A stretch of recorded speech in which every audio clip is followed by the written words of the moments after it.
Quel bonheur de retrouver le coach Danny Dubé dans la salle de presse du Centre Bell. Danny, comment ça va? Très bien, Jessie. Et toi, comment tu vas? Très, très bien. On commence avec Cole Caulfield ce soir, qui est le joueur du mois chez le Canadien. Oui, exactement. Écoute, je veux te parler de Cole parce que je trouve que c'est vraiment phénoménal ce qu'il réussit à faire. Il maintient un rythme assez impressionnant d'un point par match dans un mois qui a été quand même très difficile pour le Canadien de Montréal. Il a réussi à récolter 13 points. Écoute, il y a un but gagnant, il y a des séquences de 2 buts à 2 reprises. Écoute, c'est quand même un joueur très spécial. Mais je me demande comment ce serait si il était capable de produire en avantage numérique. Ben voilà, c'est une excellente question parce que, aussi invraisemblable que cela puisse paraître, tu sais, mettons que tu arrives de la Lune, là, Danny, puis tu n'as pas accès à aucune statistique, là. Tu regardes aller ce garçon-là, tu te dis, OK, mais que serait-il sans l'avantage numérique? Et pourtant, ce qu'on doit rétorquer à ces mêlées-là, c'est, au contraire, où serait-il si, en plus, il parvenait à produire avec un homme en plus? Écoute, je trouve ça fascinant.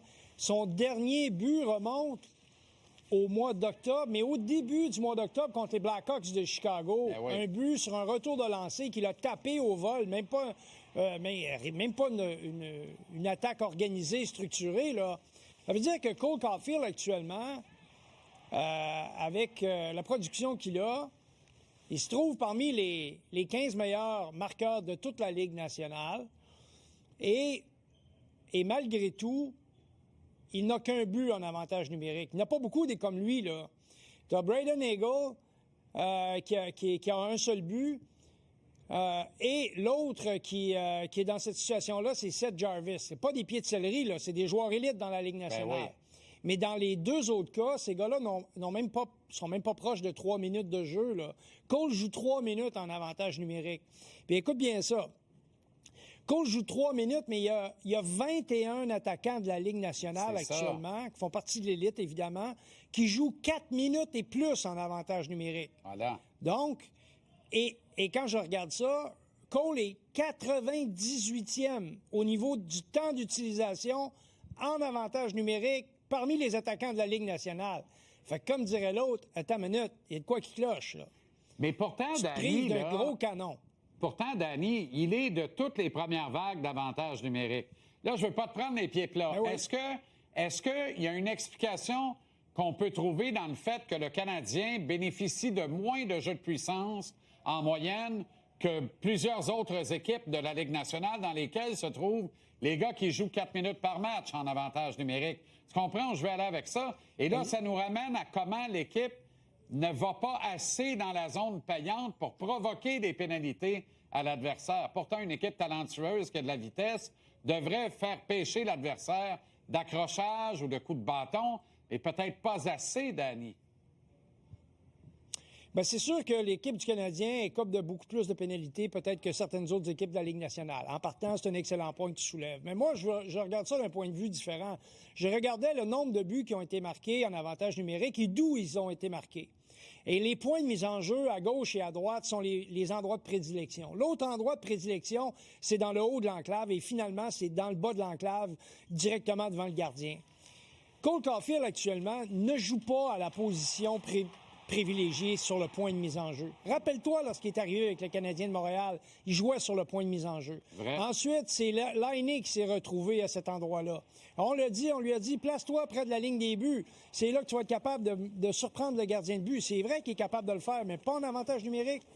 Pas très souvent. Alors moi, je me dis, Cole devrait peut-être jouer sur les deux avantages numériques. Tu comprends? On devrait lui donner, au lieu que ce soit systématiquement le capitaine, peut-être qu'on peut y aller avec Cole Caulfield pour extensionner son temps de jeu en avantage numérique et lui permettre d'être sur le point de mise en jeu. Et pourquoi je dis sur le point de mise en jeu et sur la deuxième vague? C'est parce que le passeur de prédilection, c'est Demidov.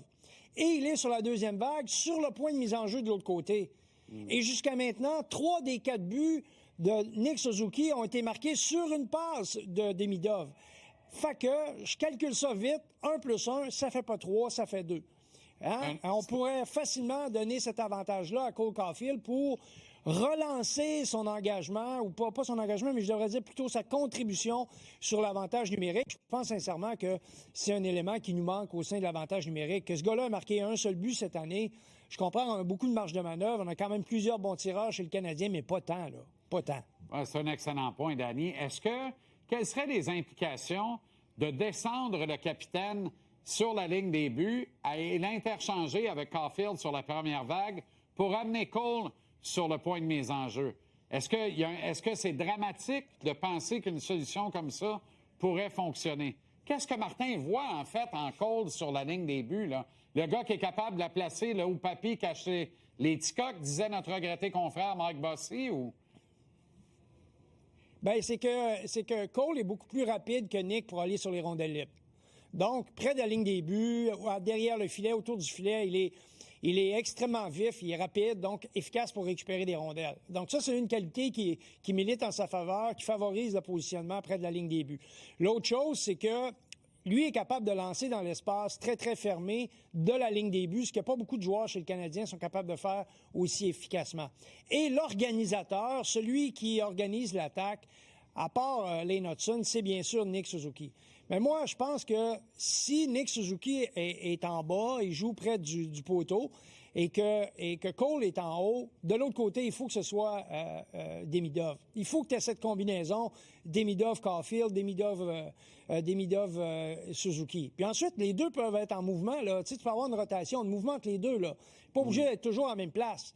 D'ailleurs, tu sais, un changement de position, des fois, ça déstabilise l'adversaire. Ça vient un petit peu les mystifier. Donc, ça, j'ai pas de problème avec ça. Mais pour moi, je trouve que Demidov, c'est le passeur. Ou on le laisse sur la deuxième vague, contre peut-être une unité un petit peu moins forte, mais on passe moins de temps avec la première vague sur la patinoire. Donc, on fait vraiment des une minute, là, si tu me prêtes l'expression, on coupe la poire en deux. Ouais. Et on permet à nos joueurs élites, soit Cole et également Nick en rotation, d'aller sur la deuxième vague, là où ils pourront peut-être surprendre l'adversaire. Et dans le cas de Cole, qu'il soit placé au point de prédilection, c'est-à-dire le point de mise en jeu, là, il pourrait vraiment faire des dommages, à mon humble avis. Aux dernières nouvelles, Danny, Brendan Gallagher est sur la deuxième vague. Est-ce que tu essaierais ça de garder et Cole et Nick sur la deuxième vague, puis retirer cette deuxième vague à Gallagher? Bien, à l'occasion, peut-être, quand tu as besoin d'un but, si le besoin se fait sentir de les laisser là pour les 2 minutes, si tu es en plein contrôle, si tu réussis à garder la rondelle longtemps dans le territoire adverse, je vois pas pourquoi tu n'agirais pas de la sorte. Mais je reviens à la statistique de base. Il est 15e compteur dans la Ligue nationale, puis il est 98e dans son temps d'utilisation en avantage numérique. Non, ça n'a pas de bon sens. Fait qu'à un moment donné, tu te dis, il fallait jouer plus, donne-y plus de minutes, fallait sa deuxième vague. Puis encore une fois, je suis un amant du 5 contre 5. Pour moi, l'avantage numérique, c'est pas ce qui va te donner les victoires le plus souvent, mais pour le moral de tes joueurs offensifs, le momentum d'un match, pour la confiance d'un joueur, c'est extrêmement important pour ces gars-là. La moyenne de points par match a chuté. L'inverse aurait été étonnant là, en novembre par rapport à octobre chez le Canadien. Mais les chiffres démontrent que les jeunes loups de Martin Saint-Louis, eux, maintiennent une certaine cadence, Danny.